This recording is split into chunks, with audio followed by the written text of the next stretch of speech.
Coming up on NonStop Local at 4, an update on a late-night crash in Airway Heights that involved a police vehicle. We have the latest information from Washington State Patrol in their investigation. And we are your hometown election headquarters. We are following key races and levies in our area. Information on what's on your ballot coming up next. Corey Howard and Leslie Lowe, bringing you the content that connects our community. You're watching NonStop Local News at 4.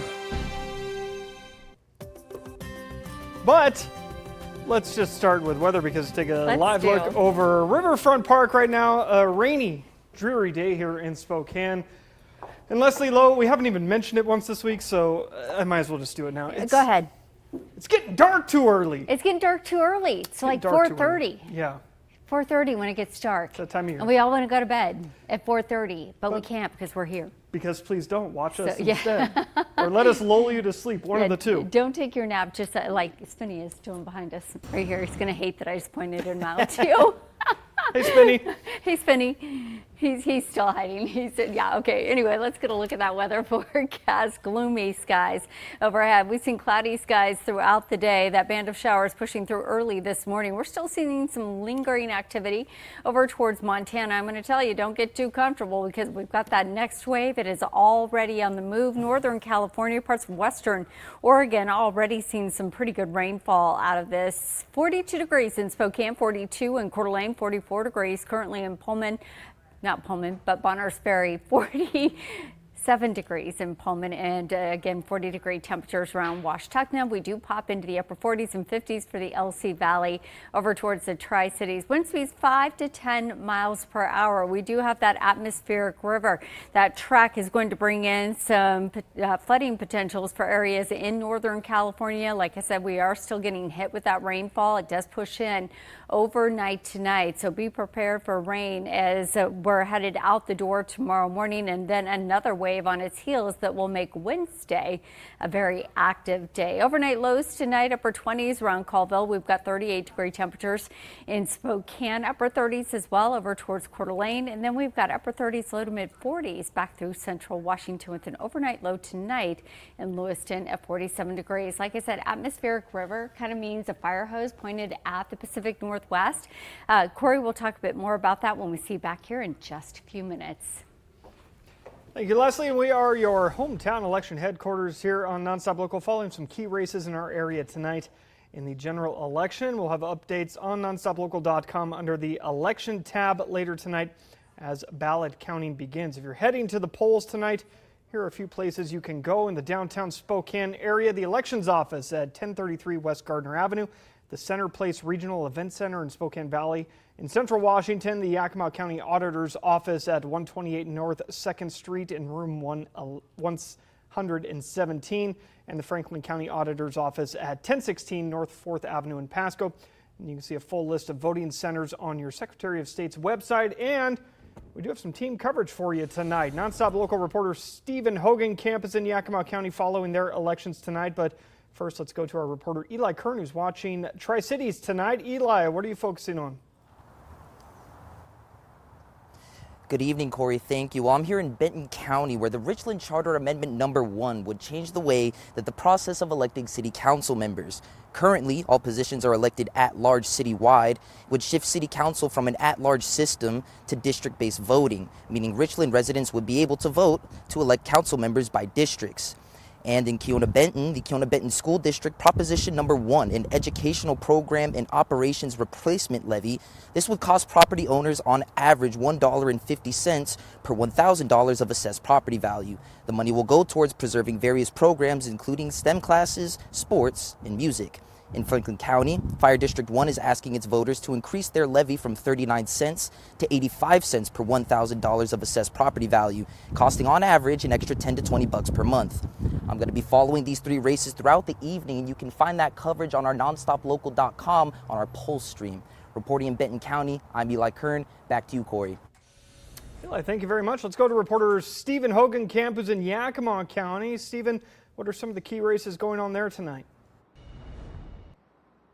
Hey, Corey, I'm currently following 3 key races in Yakima County. We're going to first start with the Yakima County coroner's race. Now, the seat is currently being contested between current Chief Deputy Coroner Marshall Slight. Now, he's been serving as the interim coroner since the resignation of former County Coroner Jim Curtis back in April. And this also being contested by Funeral Home Director Dan Williams. Now, one thing to note, the winner of tonight's election will need to run again next year in November, as that was the original end of Jim Curtis's term. Now, there's also Proposition 1 in Yakima County, and this hopes to ban the production and sales of cannabis within unincorporated areas in Yakima County. And then finally, here in the city of Yakima, there's also Proposition 1, but that is asking the city to authorize a $6 million levy lift for the city's budget, and we'll keep you updated on all three of those races. But for now, reporting in Yakima, Stephen Hogenkamp, NonStop Local. Thanks, Stephen. That's a look at Tri-Cities in Yakima. We're also tracking elections in Spokane County with city council seats up for grabs, school levies, and the Together Spokane levy. Take a look at that coming up at 4:30. Meanwhile, NonStop Local's Rosemary Wright is following city council elections tonight. But first, let's go to our reporter, Jira Cottingham, who's at the Spokane County Elections Office. Jira, what do we know about voter turnout this year? Good evening, Corey. Yeah, voters are coming in and out of the Spokane County Elections Office, getting their ballots in, but not just that. I spoke to a 30-plus year registered voter who tells me he misplaced his ballot but wasn't too worried, because here you can get a brand new ballot. You can get a brand new envelope if yours happened to be messed up. And understanding you may have work today or a planned workout, you still have about a little under 4 hours left to get your ballot in. Let's hear from this voter who just was inside for about 7 minutes and exited pretty peacefully. Yeah, they send it to me in the mail, but it gets lost in my house. So, I mean, that's my fault. But other than that, I got the voter pamphlet. So, and I do know a couple other people who suggested I should vote. So.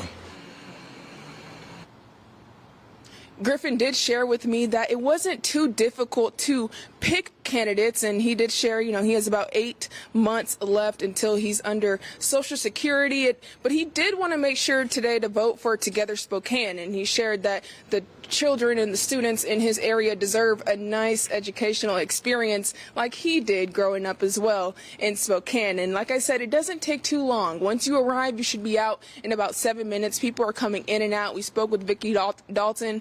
This is her second to last year of election year, and so she did say there's not an election that's too easy or too simple, but they are getting people in and out. In Spokane, Jira Cottingham, NonStop Local. Thank you very much, Jerry. I know the ballot drop box in my neighborhood was busy this morning. Let's go to Rosemary Wright, who's following some key Spokane City Council races up for grabs tonight. Rosemary?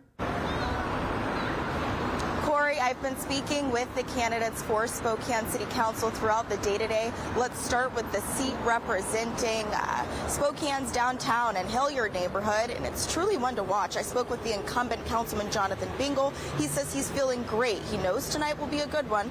He's just thankful for his supporters. During my call with his opponent, Sarah Dixit, she tells me grassroots work has been a key part of her run. She's calling it a people-powered campaign. We've got a lifelong Spokaneite with 3 years on the council, running against a fresh face who says she's just got new ideas for the district. But this race could come down to who was able to mobilize their base. Bingle's been running on a platform highlighting public safety and promoting Northeast Spokane's economy. And in his time on the council, he's co-authored legislation cracking down on open drug use. Dixit has built her career in civic engagement, volunteer work, and community organizing. She tells us a main goal is, quote, getting to the root of Spokane's homelessness problem, focusing in on public health.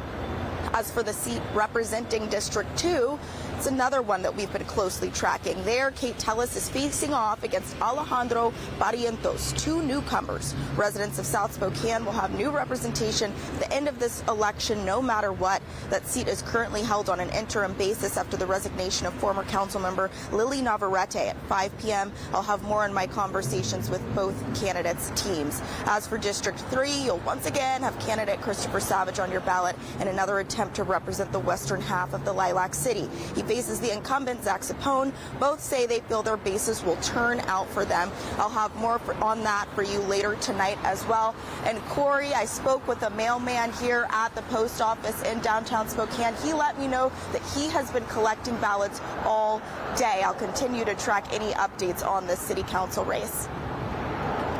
Rosemary Wright reporting. Thank you very much. And for the state of Washington, we have Senate Joint Resolution 8201. This resolution, if approved, would allow the state to invest the Washington Long-Term Care Fund into a broader range of assets, including the stock market, to potentially generate higher returns similar to a 401k. The goal is to grow the fund to match rising costs of health care.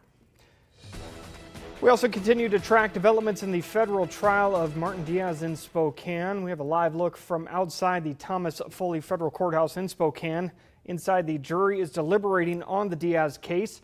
They will have to decide if the government has proven its case, accusing Diaz of striking a U.S. Border Patrol agent during his arrest back in April. Video of the arrest went viral, with protesters continuing to call for Diaz to be freed. NonStop Local's Belle Lewis is inside the courthouse and will update us with a verdict once it is reached. And some breaking news just into our newsroom. According to the Grant County Sheriff's Office, a 54-year-old man has been found dead at the Grant County Jail this morning. The Sheriff's Office saying he was in a special holding cell for people in crisis, was not awake and did not respond to them. Life-saving measures were attempted but unsuccessful. Next of kin has been notified, and the man's body is in the care of the coroner, who will determine the cause and matter of death at a later time. We have an update to a story we brought you as breaking news last night. A serious crash that happened in Airway Heights involving a police officer.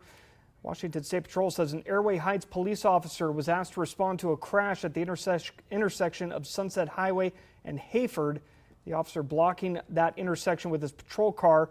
The patrol car was hit by another vehicle. The driver who struck the patrol car was taken to the hospital as a precaution, but no serious injuries or impairment was suspected. Still to come here this afternoon on NonStop Local at 4. A big day for David Beckham. That means a big day for Bradley Warren. He's going to join us a little bit later for the debut of a news segment where he sees if he can get me to care about something I don't actually care about. But first, we need a full weather forecast from Leslie, and I do care about that, Leslie. I was like, wait, do you care about that? We're good. Of course I do. Okay, deal. Good deal. All right, live look over Spokane. It is dreary out there. We've got another round of rain. It is on the way. We're going to time that out for you when we see you back here in just a few minutes.